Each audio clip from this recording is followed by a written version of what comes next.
جانے اساں تیرے گھر پیشاب کرن واسطے آنا ہے. اللہ تعالیٰ دے گھر نو اساں کڈا ہولا لے لیا, پیشاب کرن واسطے آ جانے, نماز پڑھن واسطے اسی کوئی نہیں آتے. گل ہے کہ نہیں ہے؟ اکثر شہراں دے وچ ویکھ لو تسی, پنڈاں تاواں تے بھی انج ہی ہے جناب. جے کو آ گیا بندہ کو چل ہن گھر کی جانا ایتھے کر لینے آ, پر نماز پڑھن واسطے کوئی نہیں, عبادت کرن واسطے کوئی نہیں, صرف کادے واسطے؟ اپنی ضرورت پوری کرن واسطے. لیکن حالانکہ دیکھو نا اس طرح دیاں چیزاں تانوں کسے جگہ تے میسر نہیں آن گیاں.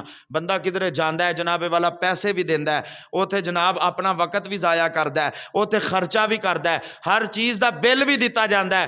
اس تو بعد انہوں سہولت ملدی ہے. مسجد دے اندر آؤ, پنکھے لگے ہوئے نے اگر گرمیاں نے تے مسجد دے اندر آؤ, قالین بچھے ہوئے نے جناب والا, تانوں جناب صفاں وچھیاں وچھائیاں ملن گیاں. پانی جے سردیاں نے تے گرم ملے گا, جے گرمیاں نے تے ٹھنڈا ملے گا. جناب والا واش روم دی سہولت موجود ہے, پین واسطے پانی موجود ہے, ساریاں سہولتاں موجود نے. اور فی سبیل اللہ لبدیاں نے پئیاں, اسی پھر بھی نیکی کرن واسطے تیار نہیں ہے.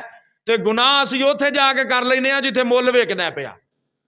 گناہ اسی اوتے جا کر لینے آ جتے پیسے دینے پیندے نے, پیسے دے کے گناہ کر لینے آ, تے فی سبیل اللہ نیکی کرن واسطے اسی تیار کوئی نہیں آگے. حضرات بس گزارش اے ہی ہے کہ اے معراج والی رات اللہ تعالیٰ نے اپنے یار نو نماز دا تحفہ دیتا سی. خدا دے واسطے اس تحفے دی قدر کر لو, کامیاب ہو جاؤ گے.